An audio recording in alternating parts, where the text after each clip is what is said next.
The why. It's always been like an outlet for me to go to instead of going and getting into trouble or doing things that I wasn't supposed to do. It was always a good place for me to go to socialize or work on myself. Back then it was like more of an outlet. Now it became like a survival thing for me where I needed to be at the Y to get better in myself so I could become functional. So I was a nurse at a hospital during the pandemic. I was actually 28 weeks pregnant and I got diagnosed with COVID. I got extremely sick. It went downhill really fast to the point where I had to be ventilated. It turned into 49 days on a ventilator, in which during that time I had my son, emergency C-section. Feel heavy?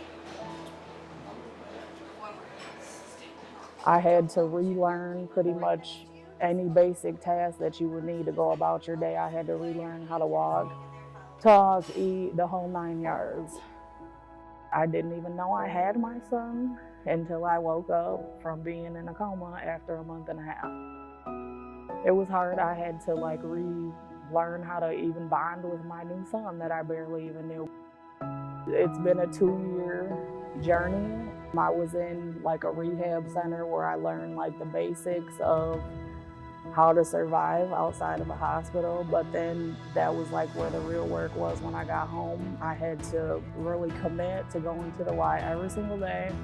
I do have a personal trainer through the Y as well, Jenna. She's been a big impact on my recovery as well. When I met her, I had like the most basic goals in the whole entire world. I want to learn how to walk upstairs without a railing.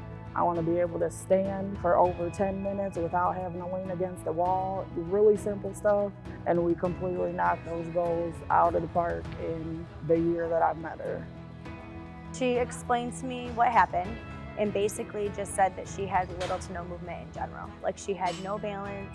And like I didn't realize the extent of it at first. When I had first written her program, I was putting like planks and things in there where like she couldn't flex her feet. And so it just wasn't a possibility. So then once we started actually working out in person, I realized like the severity of what was going on.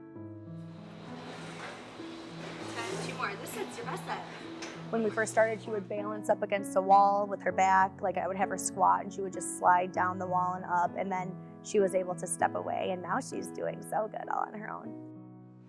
It's a slow progress, as with anything, working out in general. It's a slow, steady, you have to be very consistent. But as she started to get a little bit stronger and her balance a little bit better, she started coming to micro fitness classes. She slowly just progressed, got better, more balanced. She didn't use the wall anymore. And she was able to get deeper into squats, deeper into things. She got a lot stronger. I mean, I think my journey, it applies to everyone, no matter what stage you're in or whatever, if you're trying to lose weight or whatever the case may be, because you may not see your progress on an everyday basis. The scale might not be changing, but if you make a decision to show up every single day and go, even when you don't feel like it, even when you feel like it's not making a difference, it is making a difference. Just keep going, go outside of your comfort zone, even if you feel that something may be hard or you cannot do it. If you keep trying, eventually you'll be able to.